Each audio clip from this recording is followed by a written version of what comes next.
Assalamualaikum warahmatullahi wabarakatuh. Perkenalkan, nama saya Ellen Hardiansyah dari kelas Biologi 2 Fakultas Sains dan Teknologi. Sebelumnya, saya ucapkan terima kasih kepada Ibu Junaida MPD selaku dosen pembimbing. Di sini saya akan menjelaskan materi mengenai daftar pustaka. Yang pertama ada pengertian daftar pustaka. Apa itu daftar pustaka? Jadi, daftar pustaka adalah sebuah halaman yang dapat dibilang ialah halaman yang wajib saat membuat buku atau karya tulis. Hampir semua karya tulis selalu mencantumkan daftar pustaka di akhir halamannya.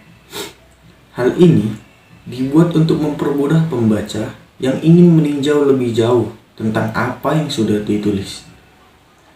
Selain itu, bisa juga sebagai acuan untuk melakukan pengecekan apakah sudah sesuai dengan buku yang tertera di dalam daftar pustaka. Dalam hal ini, bila dilihat dari segi bahasa, daftar pustaka memiliki pengertian sebagai sesuatu daftar yang di dalamnya mencantumkan nama pengarang, judul buku, penerbit, tahun terbit, dan hal-hal lain yang terkait. Penempatannya berada pada bagian akhir sebuah karangan atau buku dan susunannya diurutkan berdasarkan abjad. Selanjutnya ada fungsi daftar pustaka. Fungsi sebuah daftar pustaka hendaknya secara tegas dibedakan dari fungsi sebuah catatan kaki. Referensi pada catatan kaki dipergunakan untuk menunjuk kepada sumber dan pernyataan atau ucapan yang dipergunakan dalam teks. Sebab itu, referensi itu harus menunjuk dengan tempat-tempat di mana pembaca dapat menemukan pernyataan atau ucapan itu. Dalam hal ini, selain pengarang, judul buku, dan sebagainya, harus dicantumkan pula nomor halaman di mana pernyataan dan ucapan itu bisa dibaca.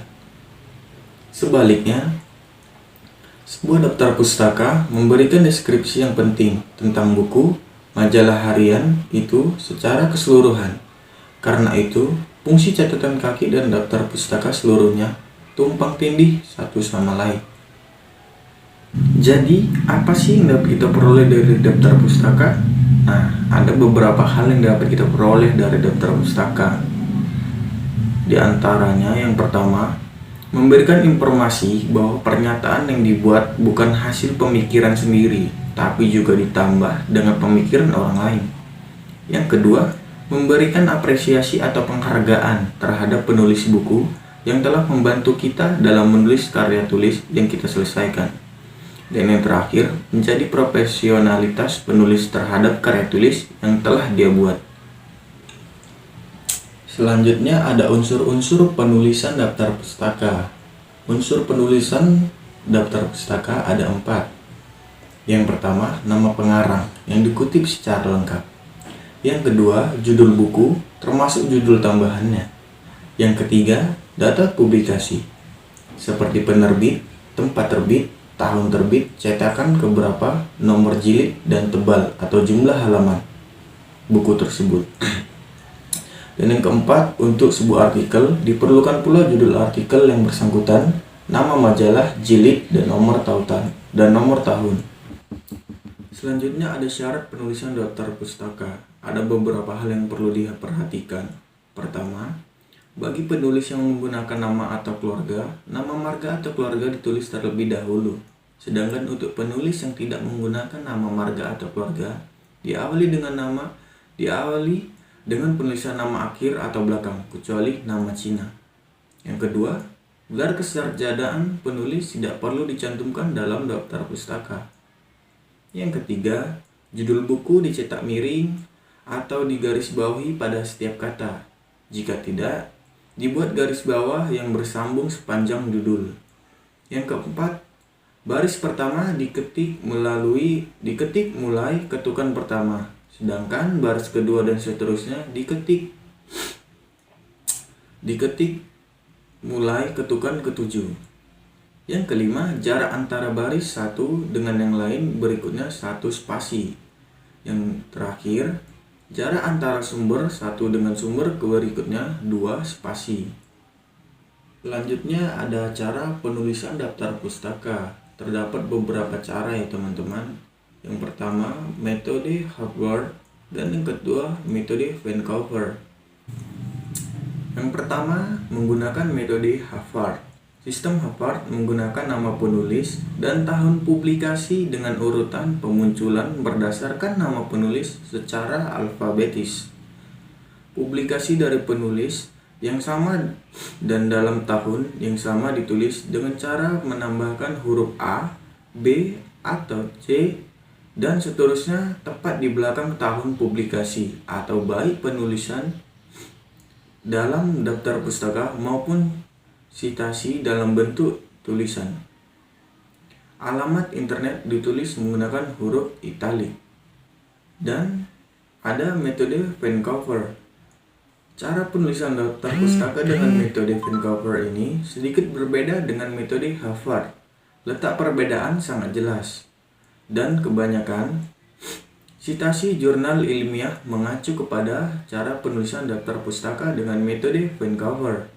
Metode penulisan daftar pustaka yang mengikuti metode Harvard mayoritas diikuti oleh penulis karya tulis ilmiah seperti skripsi, makalah, tesis, dan karya tulis ilmiah lainnya.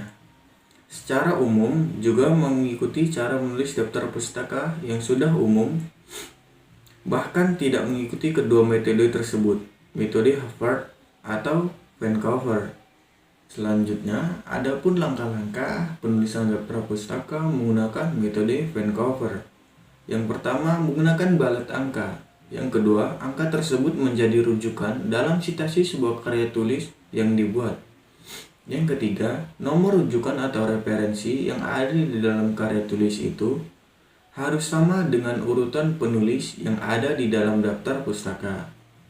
Yang keempat, tidak perlu mengurutkan tahun publikasi tulisan.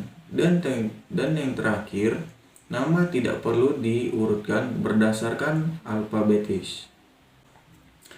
Nah, selanjutnya ada cara penulisan daftar pustaka secara umum.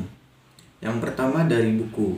Untuk menulis sebuah daftar pustaka yang sumbernya berasal dari buku, teman-teman bisa menggunakan rumus Natajou-Copen. Apa itu? Rumus tersebut merupakan urutan penulisan daftar pustaka dari buku yang jika dijabarkan adalah sebagai berikut. Nah itu nama pengarang, tahun terbit, judul buku, kota penerbit, dan pen nama penerbit. Selanjutnya ada penulisan daftar pustaka dari jurnal. Penulisan daftar pustaka yang sumbernya dari jurnal tidak jauh berbeda dari yang sumbernya buku. Hanya saja di sini terdapat judul buku, volume, dan halaman. Terdapat berbagai macam cara penulisan daftar pustaka yang bersumber dari jurnal. Salah satunya adalah menggunakan rumus Natajou-Vonoha. Na adalah nama pengarang, ta adalah tahun terbit, ju ialah judul buku, jur adalah nama jurnal, vo ialah volume, no adalah nomor judul, dan h adalah halaman. Dan terakhir ada penulisan daftar pustaka dari internet. Jika kamu mengutip atau mengambil sumber dari artikel yang ada di internet, maka kamu bisa menulis daftar pustaka dengan rumus Natajou al-Waktu. Na ialah nama pengarang, ta adalah tahun terbit artikel, ju adalah judul artikel, al adalah alamat atau URL website, dan waktu adalah waktu mengakses artikel tersebut. Baik, sekian penjelasan dari saya. Apabila ada kesalahan, saya mohon maaf yang sebesarnya. Saya akhiri. Wassalamualaikum warahmatullahi wabarakatuh.